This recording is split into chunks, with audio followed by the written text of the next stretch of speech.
Excellence, Monsieur le Premier ministre d'Éthiopie,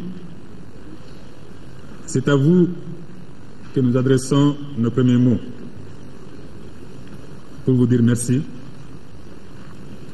pour dire merci au peuple éthiopien pour l'accueil chaleureux qui nous est réservé ici à Addis Abeba, dans la droite ligne d'une tradition connue et appréciée de tous. Permettez-moi également de m'incliner de nouveau devant la mémoire de votre illustre prédécesseur, Meles Zenawi, trop tôt disparu, mais que les livres d'histoire retiendront comme le catalyseur du projet d'émergence tant de l'Éthiopie que de l'Afrique. Ensuite, à notre auguste assemblée, nous voudrions adresser nos vœux personnels, ainsi que ceux du peuple malien, à l'entame d'une année que nous souhaitons de santé, de réussite et de paix pour chacun de vous, pour chacune de vous, pour tous nos peuples, pour l'Afrique et pour tous ses partenaires du monde. Mais nous pouvons aller plus loin sans réitérer ici et solennellement nos remerciements et notre reconnaissance à tous ces avocats passionnés de la cause malienne qui ont été tout le long de cette tragédie que nous vivons, Son Excellence le Dr Thomas Yayi Boni, président sortant de la conférence des chefs d'État, Son Excellence Alassane Ouattara, président en exercice de la CEDEAO, Son Excellence M. Blaise Compaoré et Son Excellence M. Jonathan Goodluck, respectivement médiateur et co-médiateur de la crise malienne. Des pays frères également ont envoyé leurs soldats combattre aux côtés de l'armée malienne dans sa tâche de reconquête des régions du Nord occupées en 2012 par l'actionnariat mafieux de l'argent sale du narcotrafic, du terrorisme international agissant sous le masque de l'islam. Merci donc, Président Thomas Yayi Boni, Président Blaise Compaoré, Président Gourouziza, Président Alassane Ouattara, Président Mahamadou Issoufou, Président Jonathan Goodluck, Président Idriss Déby, Président Faure Gnassingbé, Président Macky Sall et Président Alpha Condé. Dites à vos peuples que le Mali saura se souvenir de cette solidarité. Elle n'a pas de prix pour nous. Elle a valeur de pacte de sang. Soyez également remerciés.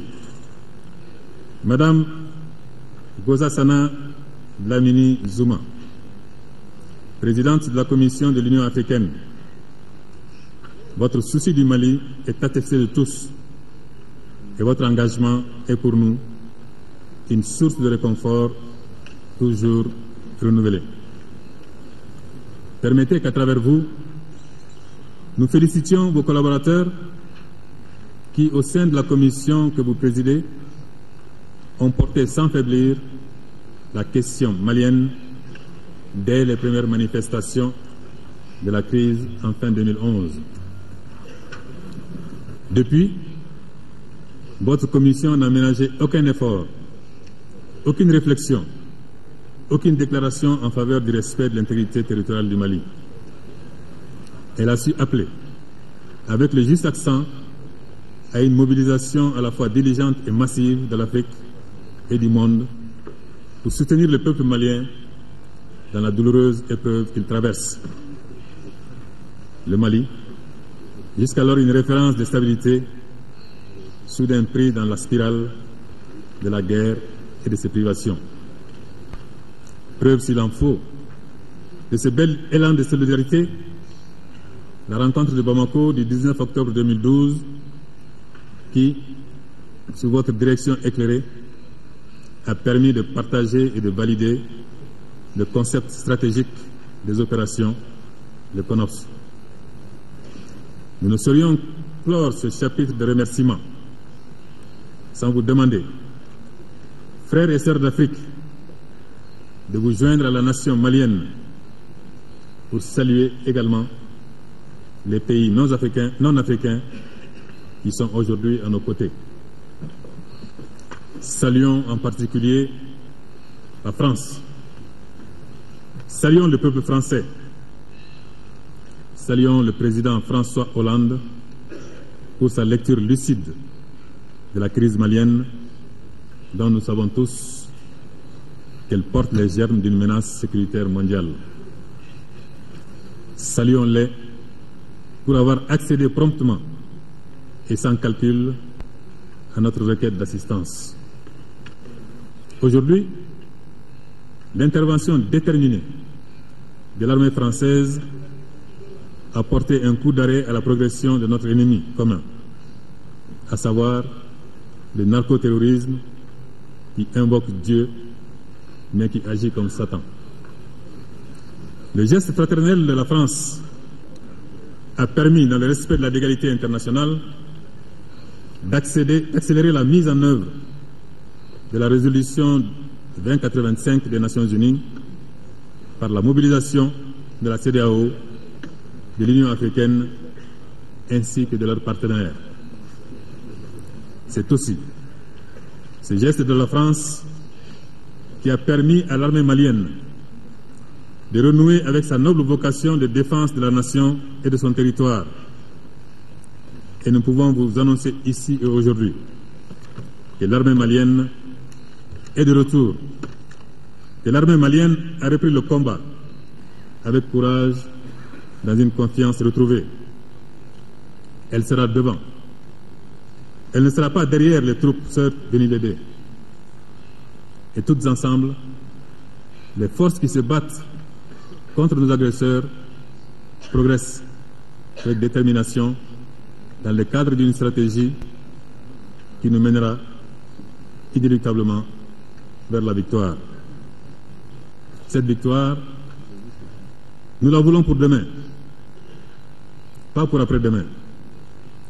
Parce que notre guerre à nous n'est pas de tuer simplement parce que nous avons les armes pour le faire. Notre guerre, c'est d'enrôler nos filles et nos garçons à l'école. Notre guerre, c'est de pouvoir mieux soigner nos populations. Notre guerre, c'est de pouvoir offrir à nos citoyens des opportunités pour s'épanouir dans un monde globalisé qui n'attend pas les retardataires. Mesdames, Messieurs les chefs d'État et de gouvernement, Mesdames et Messieurs, le Mali, hélas, en était arrivé très loin dans l'infortune en 2012.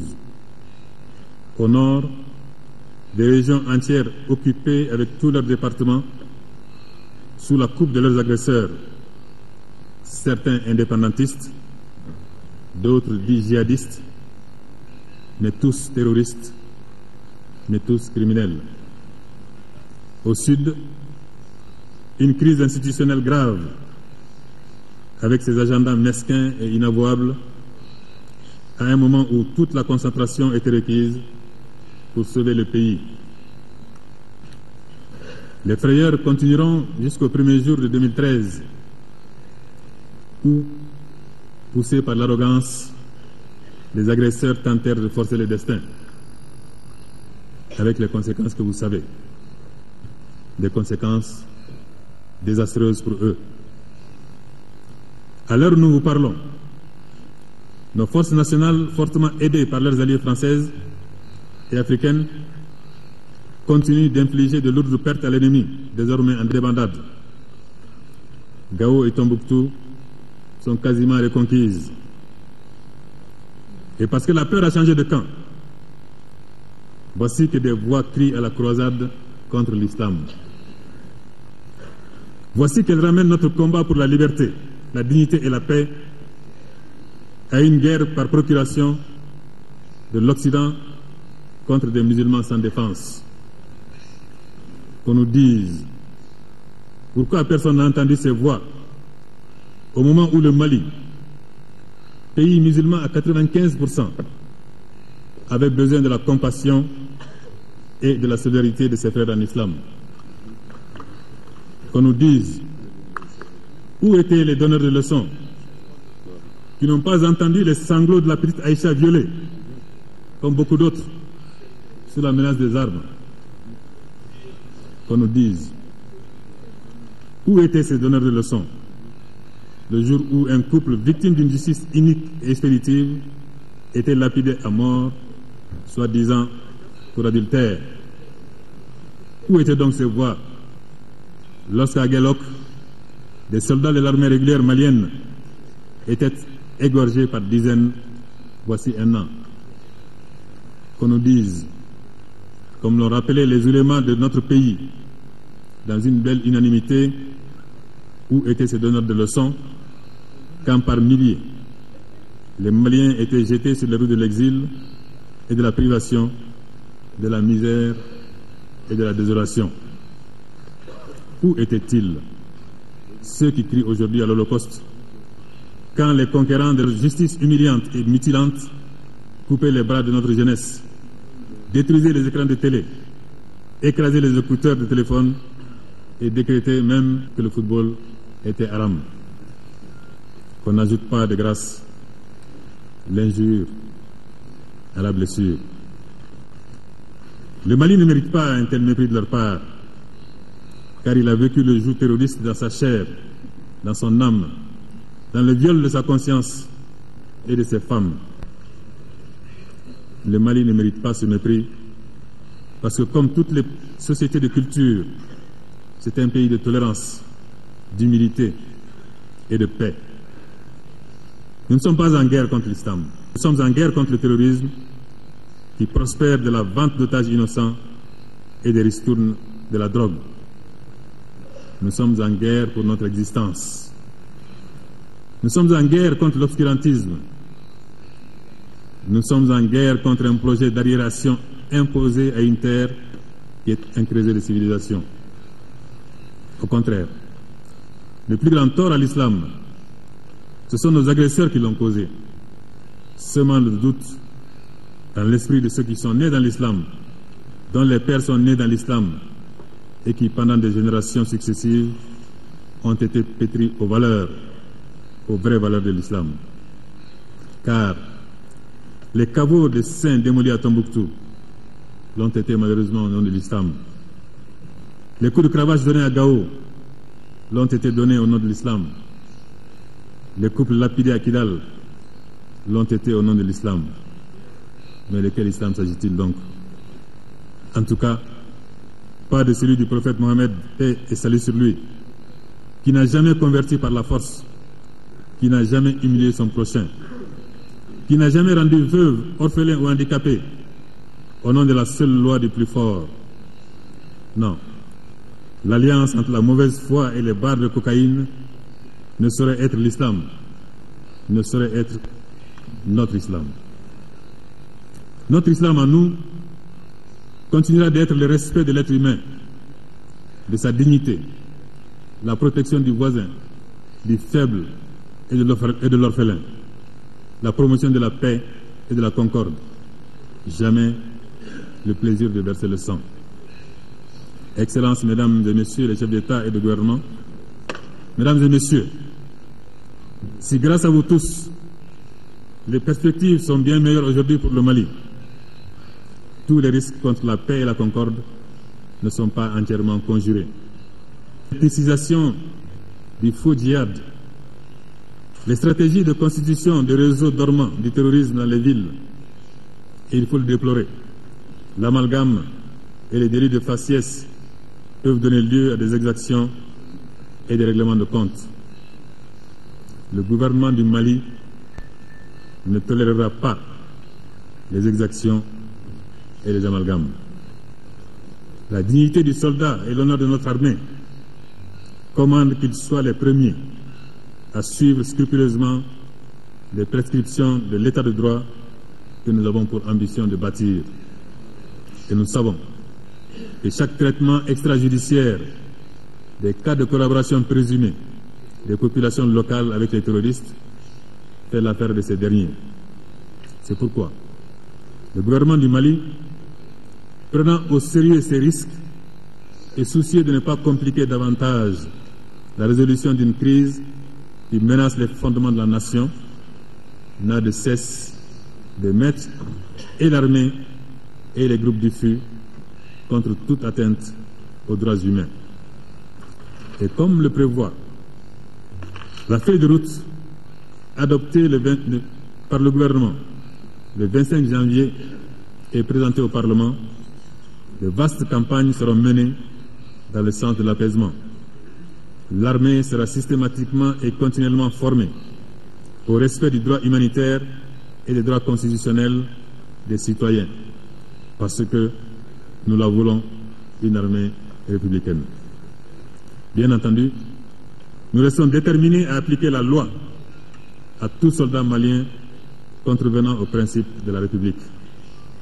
Nous en appelons bien entendu à la prudence et au bon sens de tous, car le contexte est favorable à la désinformation et au sensationnel, les forces du mal n'ayant plus aucune possibilité que d'opposer les opinions publiques aux forces de libération. Mesdames et messieurs les chefs d'État et de gouvernement, mesdames et messieurs, si malgré nous, le temps est à la guerre, nous préparons activement la paix. Notre main reste tendue à ceux qui réalisent qu'il est encore temps de faire amende honorable, malgré tout le tort qui a été porté à notre pays, à notre sous-région et à notre région. Mais le dialogue intermalien n'aura vocation ni à confesser, ni à charger. Pour la stabilité de notre pays et la dignité de ses enfants, nous ne saurions donner de traitement préférentiel à aucune ethnie en particulier, ni stigmatiser de groupes spécifiques. Qu'on nous fasse seulement confiance, car les Maliens sont les premiers à comprendre jusqu'où la réconciliation est impérative pour la survie de chacune de leurs communautés et de l'ensemble national, sans distinction d'ethnie. Du dialogue intermalien, dont les animateurs sont en train d'être repérés pour leur sagesse et leur lucidité, il est entendu tout simplement qu'ils mènent les Maliens, sans distinction d'ethnie, de sexe, d'âge et de religion, vers le même but et vers la même foi. Cet important dispositif permettra de recueillir et de partager les enseignements de la grave crise que nous avons connue pour que nos cités soient mieux administrées, notre démocratie et notre capital social mieux consolidés. Ce pays reviendra parmi vous, jouant pleinement son rôle dans l'intégration africaine. Il était là en 1963, comme une jeune nation, forte de ses promesses et de ses espérances. Il sera là avec vous en 2013, en tant que nation reconstituée, pour fêter le 50e anniversaire de l'organisation continentale. C'est cela notre mission historique en tant que président et gouvernement de transition. Et pour la mener à bien, nous avons encore besoin de votre solidarité, de vos conseils et de votre accompagnement. Mais le Sahel a prouvé sa grande vulnérabilité par la pauvreté qui fait d'elle la proie facile du crime organisé. Nous couperons définitivement la tête des barons de la drogue, des terroristes, doctrinaires autoproclamés de l'islam, qu'en concédant un investissement sans précédent pour le développement de cette zone grise aujourd'hui, mais avec tout le potentiel pour être demain un havre de paix et de prospérité. À cet égard, tous les pays du Sahel, ceux qui connaissent aujourd'hui les tourments, comme ceux qui en sont épargnés, sont logés à la même enseigne. Car jamais les vases n'ont autant communiqué que dans cette partie du monde. La paix dans le monde est tributaire de la paix dans le Sahel, qui crie son besoin de plan Marshall pour que le binôme paix et développement produise les fruits attendus et protège le reste du monde des graves menaces que cette zone peut entraîner pour tous. Ce cri du cœur n'est pas le premier. Puisse-t-il être entendu? Puisse-t-il être le dernier? Vive l'Afrique unie et solidaire. Vive l'Afrique partenaire respectée du monde. Vive la paix dans le monde. Vive la France. Merci beaucoup. Thank you very much. Shukran jazilan. Muito obrigado. Muchas gracias. Asante sana. Auniche.